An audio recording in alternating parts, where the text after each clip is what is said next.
friends, and welcome back to Stronger Every Day. So today we're going to do a video about what do I do, what does Chrissy do when I'm having bad days, right? Or a bad day, bad days, bad weeks. What do I do now that is maybe different than I used to pre, what are we, 19 months in now?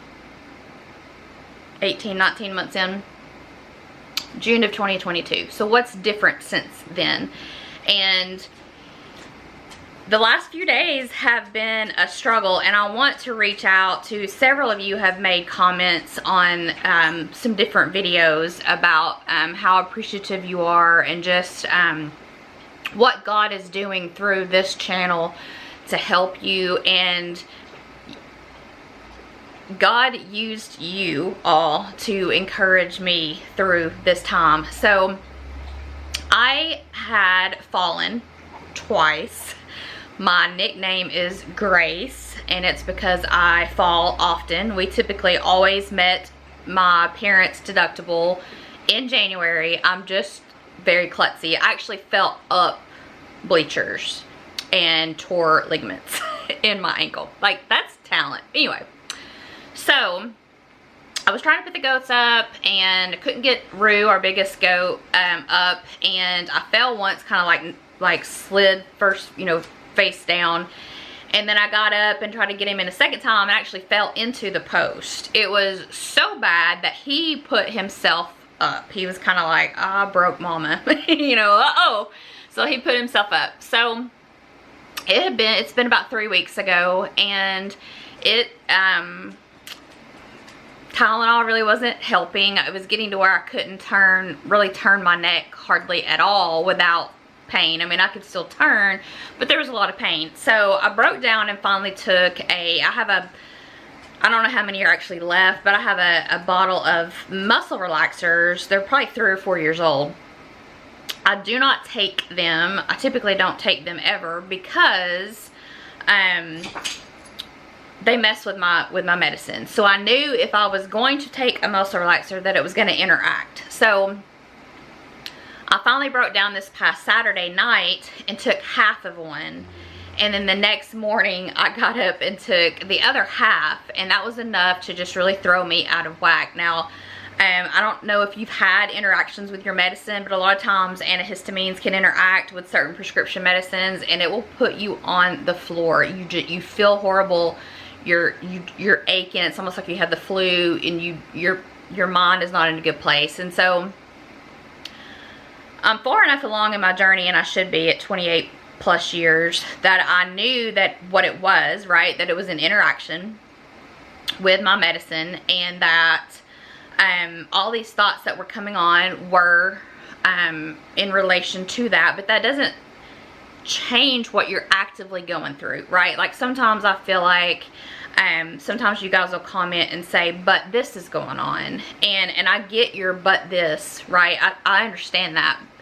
Words don't really seem to be able to reach you or reach me when we're in that depth of depression. And so, on a side note, I did want to say there's been several of you that have written comments on different videos, and you have no idea how just sharing about how God through this channel is helping y'all in some way. And you have no idea how much I needed to hear that this past few days, and how much God was working through you all to help me.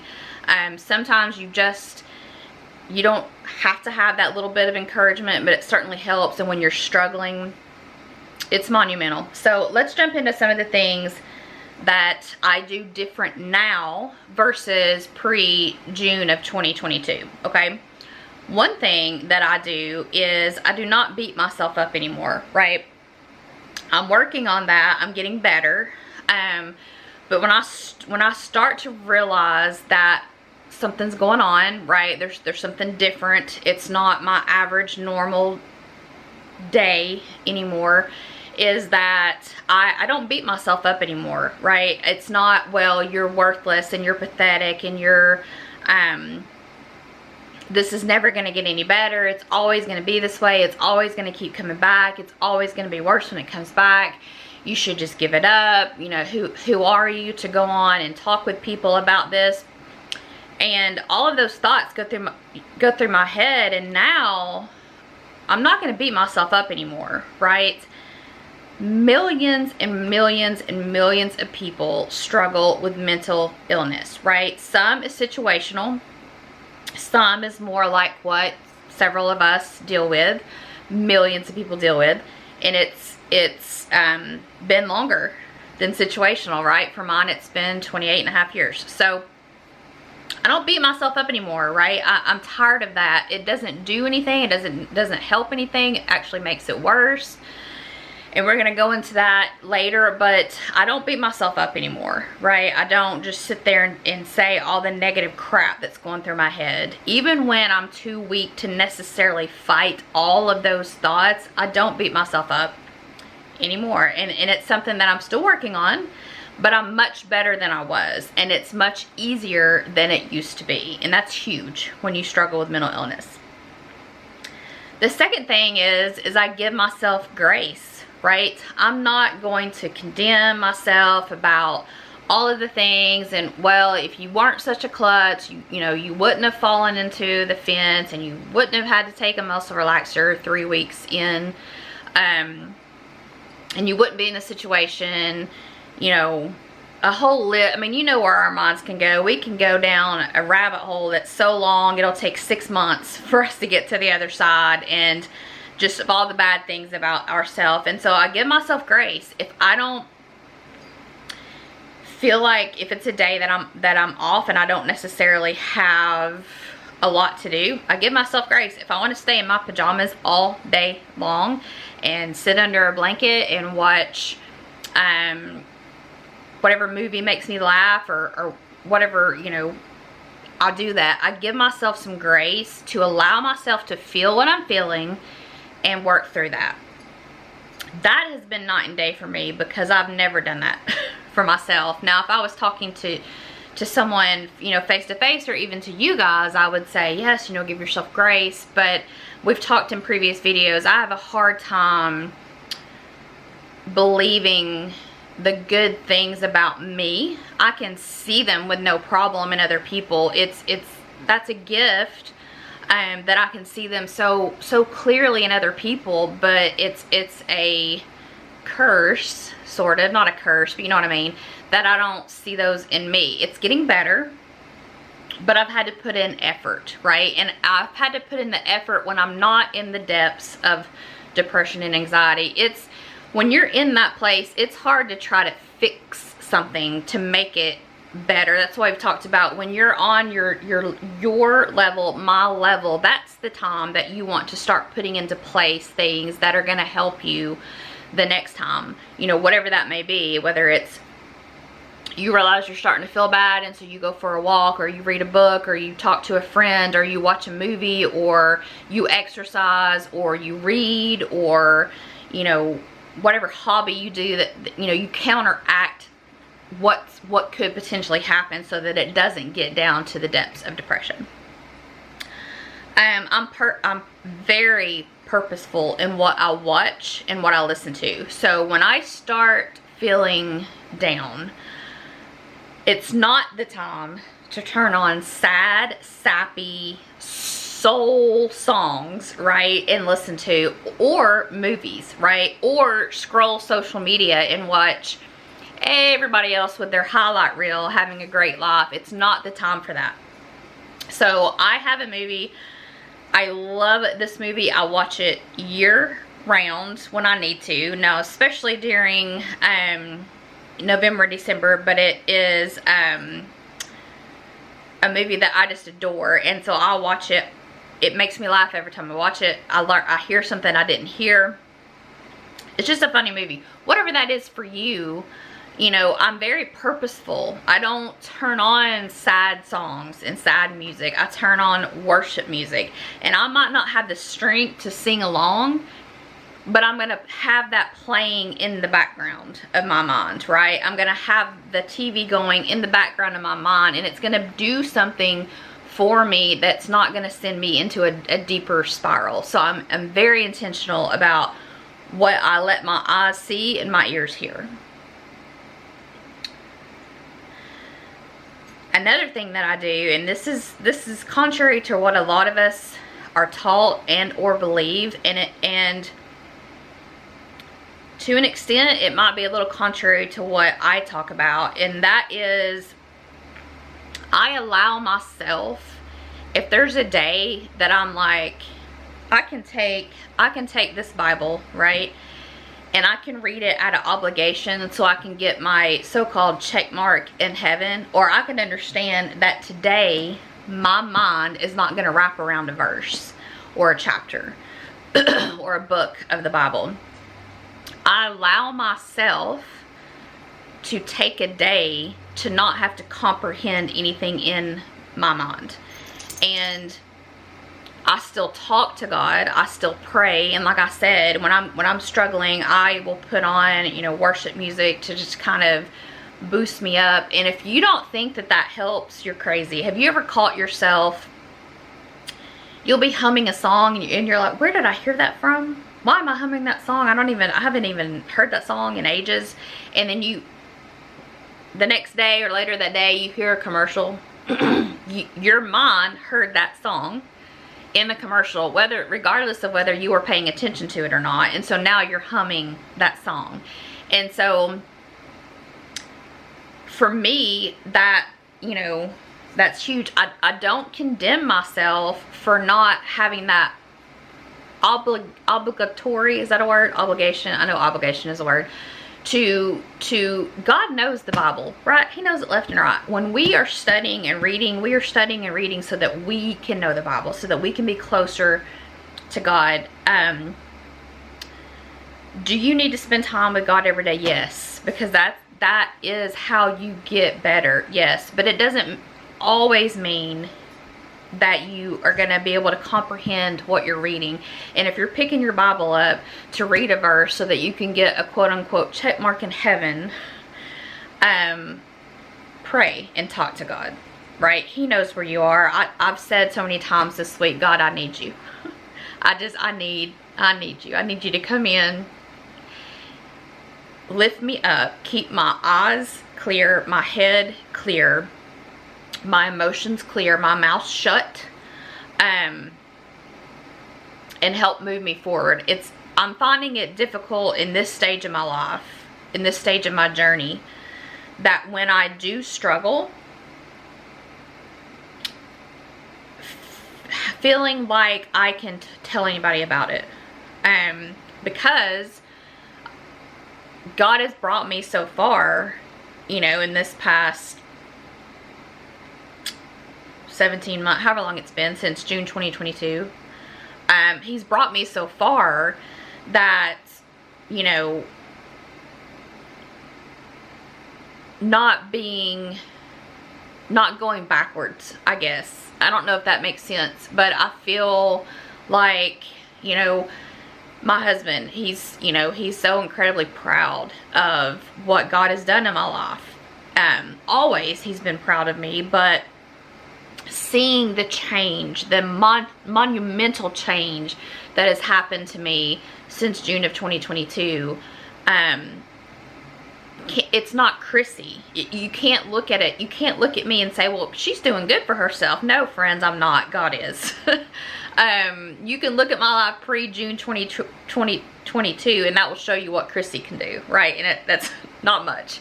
It's God working through me that's come out. And so I'm finding it hard that when I am struggling to open my mouth and speak those words out. Now Nick obviously can tell when I'm struggling, but I hope that makes sense. Another thing that I do is I allow myself to feel what I'm going through. I don't try to suppress it and push it under the rug anymore and move on. Basically, shut up and move on with your life, right? I don't do that anymore. That's what got me to the place that I am now, trying to get out of all that, because I was in such a place.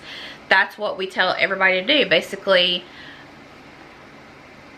talk about it, and now, you know, you do have a couple of, maybe a good friend, or maybe a couple of good friends if you're lucky, that you can talk to, and they genuinely have concern and compassion and love for you, and they want you to be better. But then there's also people that just kind of use that as ammunition and info, right? And so what I've decided is I'm gonna let myself feel what I'm going through. Now, I'm not going to listen to crap, right, that the devil's putting in my mind, but I'm gonna allow myself to feel whatever I'm going through that day. I'm not gonna shove it under the rug and then it pop up 6 months later from just shoving 6 months worth of things down. I'm gonna allow myself to feel what I'm going through, and if that's sadness, I'm gonna allow myself to feel that. I'm not going to let that rule me. I'm gonna rule over that, but I'm gonna let my head and my heart process that and work it out instead of shoving it under the rug. Another thing that I've learned to say is no, right? We never want to let anybody down. I think that's just ingrained in us. I think it's just something that we have as humans. We want to help others. We want to support others. We want to be there for others. We're called to love others, care for others, help our neighbors, do anything we can. However, you cannot pour from an empty cup, right? God, we rest on the 7th day, right? And so sometimes I've learned that no is in order, right? It seems like today everybody needs more and more and more and more of us, right? And sometimes it's genuine, like they need help, you know, something's happened and they need our help. Sometimes it's bad planning on their part, and so all of a sudden it's now an emergency on our part. And Nick and I, we love, that's something that we are both very much the same on. We love helping people with anything and everything that we can do, right? Manual labor, if we can help out in a little financial situation, then we'll do that. If we can help, you know, plan an event or set up for an event, clean up for an event, you know, different things. There's fundraisers all the time for people that are struggling with this or that, and we love that. We love being the person people reach to say, I need some help. However, it's also learning that you have to recoup before you can help. I've spoken not in detail, but I've spoke that we volunteer for an agency here in our county. One of the things we do is swift water. One of the things we do is, so theoretically, if you're in the water, we would jump in and hopefully save you. However, I don't jump in regular clothes, right? I'm jumping in gear that's going to keep me safe so that I can then save you. And that's how we need to kind of look at it at times. It's never good to be selfish, but it's also not good to deny ourselves time to rest and recoup, right? And that's a struggle, right? For me, for Nick as well, for a lot of us to say no, but it's learning that sometimes no is the best option to let your body recoup from something. Obviously not in a selfish way. I always feel like I need to throw that in there because I don't want someone to think, well, you can just lay back and, it's not in a selfish way. You always need to be loving and loving people and loving God and being his hands and feet. But he never called us to work to the point of exhaustion, right, and depletion. When you get to that point, that's where the devil starts creeping in. I mean, he's always trying to creep in, but when you're feeling good, like when you come back from vacation and you're rested and recouped, you feel pretty good and you can probably take on anything the devil's going to throw at you. But when you're right before vacation, you know, and you're exhausted, that's a good time for him to pick on you. And so it's learning that sometimes no is the best answer, right? And walking that, there's kind of a thin line there, but walking that line. Another thing that has helped me tremendously is recognizing that when you're struggling, typically if you're not bothering the devil, I'm not saying he's not going to bother you, but he's not going to come after you hard, right? So it's realizing that when I'm at that point, that's just the devil coming at me. So many times he has told me, you're not worthy to come on here and talk to people. You're not intelligent enough. You're not pretty enough. You don't speak eloquently enough. You don't pronounce a lot of words correctly. All the things that he tries to put in your mind. And so I've started to recognize that when I'm being attacked, it's kind of a good thing, because I'm ticking the devil off. And for the longest, he has made life very hard for me. And so ticking him off gives me a little joy. Just gives me a little joy there. Now I'm also not saying, someone had mentioned this, I'm also not saying that we don't reap what we sow, right? Sometimes we reap what we sow. If you look at this situation, I reaped what I sowed. I knew ahead of time that if I took the muscle relaxer, that it was going to interact with my medicine. It was pros and cons, right? I was at a point where I was miserable. I could not, at that point, I was barely able to even turn my neck at all to this side, without turning my entire body to that side. And so, did I reap what I sowed? I guess so, in that instance. But once he recognized that I was feeling bad, he's really been throwing those attacks in hot and heavy. So, understanding that as well. There was a movie quote I watched. It was on, I don't remember which channel it was on, but they were talking about, it was up towards the end of the movie, and he said, I know that you come with a lot of bruises and bumps and bruises, but I'm all in this relationship. And that just kind of really resonated with me, right? We all come with bumps and bruises. Mental health aside, whether you struggle with mental health or you don't, all of us come with bumps and bruises, right? There's things that, my bumps and bruises look different than Nick's bumps and bruises. He doesn't have mental health issues, but it's knowing that we're all worth that all in kind of love. First and foremost, God is all in on you, friends. God is always with you. He's all in kind of love. He's never going to leave you. Things are going to happen in this world that are not fair. We live in a broken world, right? God never leaves us, though. He's always right there beside us, rooting for us, holding us, carrying us through. He's never leaving us. Do bad things happen? Yes, friends. I'm going to do a video at some point about the 12 apostles, but we'll save that for another time.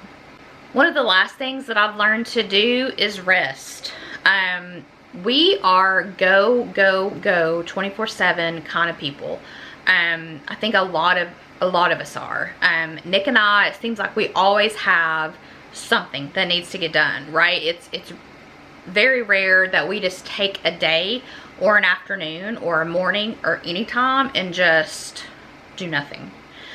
Even if we're like, okay, we're gonna watch a football game, or we're gonna watch a baseball game, or we're gonna watch a whatever, you know, on TV.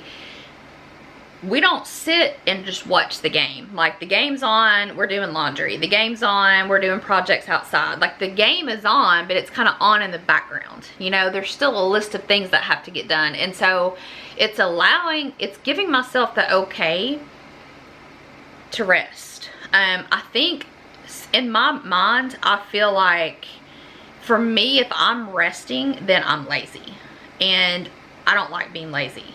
And so I've had to work through that. Now for some people it's the opposite. Sometimes you need a little bit of kick to get you going and get you up.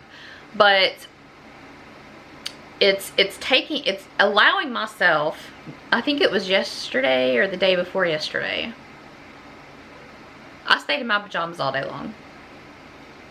All day long. And I don't feel bad about it. I was struggling. I was having a bad day. I was doing this list. I was not beating myself up, right? I was giving myself some grace. I was watching something that typically makes me laugh. I was keeping my focus on positive things. I was recognizing the devil was attacking and that I wasn't giving him any ground. And I was allowing myself to rest, right? And that's huge. So I feel like people think, well, if you're not go 24/7, there's something wrong with you, right? You're you know, there's no go-getters anymore in this world. There's plenty of go-getters. There's nothing wrong with resting. God built it in. He built a whole day of rest in, right?